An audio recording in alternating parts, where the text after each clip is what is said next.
Welcome to Pro Wrestling Illustrated's Lords of the Ring, Superstars and Superbouts. I'm Gordon Solie, your host.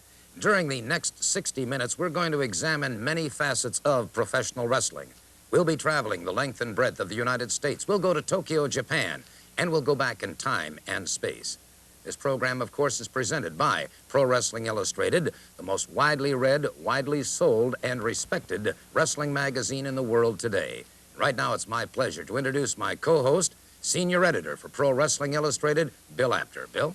Thank you very much, Gordon, and hello, wrestling fans. As you know, pro wrestling is not a seasonal sport. Pro wrestling matches are held all over the world every day of the year. As a matter of fact, pro wrestling in 1 year outdraws the NBA and the National Hockey League. This was clearly demonstrated at Texas Stadium, the home of the Dallas Cowboys, on May 6, 1984, when over 43,000 fans packed the arena to see a beautiful match called the Parade of Champions. Right now, let's go to one of those matches as Junkyard Dog goes head-to-head with the Miss... In Greensboro, North Carolina, where in 1983, the first annual Thanksgiving Starcade was held, another Parade of Champions. The Starcade was broadcast throughout the mid-Atlantic states, into Puerto Rico, and into Japan. One of the most dangerous matches of the night was a dog collar match pitting Greg the Hammer Valentine against Rowdy Roddy Piper. Piper was just coming off an injury, a severe injury to his inner ear. Let's join that match in. It'll be a sport of unparalleled flamboyancy. Gordon, do you remember a fellow by the name of Gorgeous George? Indeed I do, Bill.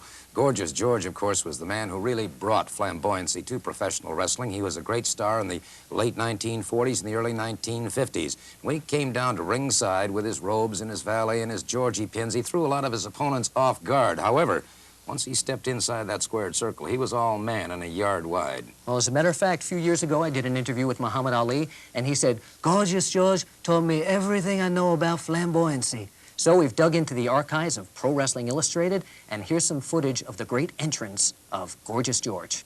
There he is, the human orchid himself. Referee Mike Ruby. Notice the referee is Mike Ruby.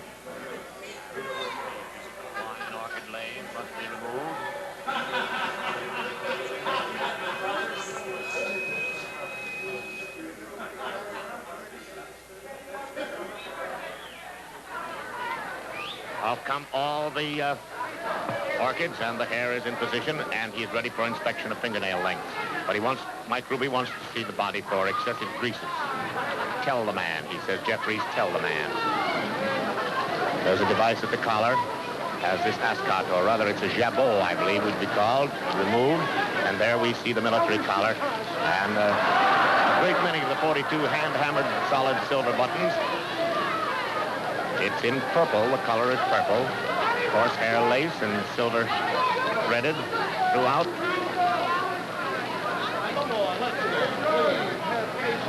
It's lined in chased white Skinner satin.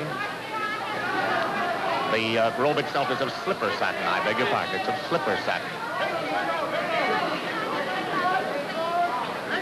And there we are. Now, professional wrestling is human chess at its very best. A current competitor who may have used the late Gorgeous George as a role model is the exotic Adrian Street, who was always accompanied at ringside by his valet, Miss Linda. Street, by the way, was a world middleweight wrestling champion in the amateur ranks. Let's take a look at the exotic as well, going from a team sport to the one-on-one rugged individualism of pro wrestling. This can also cause personality changes. And many times, when you think of personality changes, you'll see a man such as Carlos Colon setting out to fight fire with fire as he faces the madman from the Sudan, Abdullah the Butcher. Watch Colon treat fire with fire.